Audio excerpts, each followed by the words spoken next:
Čuli ste za teret dokazivanja, što to znači u sudskom postupku.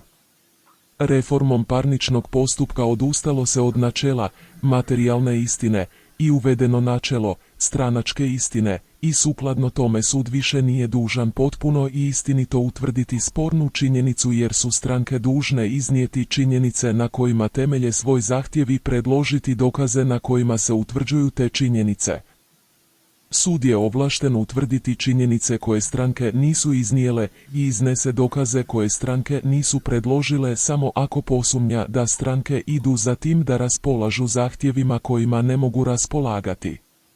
Primjena pravila o teretu dokazivanja posljedica je neuspjeha stranke da dokaže postojanje određene činjenice u parničnom postupku.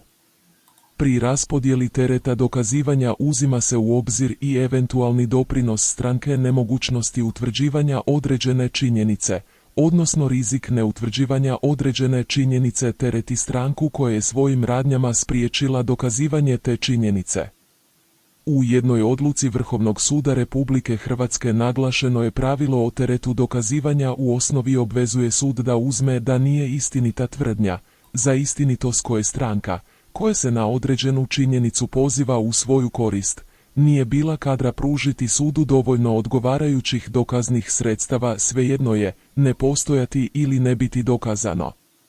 Visoki trgovački sud je zaključio s obzirom na to da, osim knjigovodstvenih kartica za oba kredita, blagajničkih dnevnika i prometa blagajne koje sam sastavio i koji predstavljaju samo tvrdnje tužitelja o postojanju nepodmirenih novčanih obveza tuženika, nije naveo nikakve druge činjenice i predložio dokaze radi utvrđivanja postojanja i visine tih tuženikovih obveza. Pravilna je ocjena prvostupanjskoga suda da tužitelj nije dokazao postojanje relevantnih činjenica na temelju kojih bi sud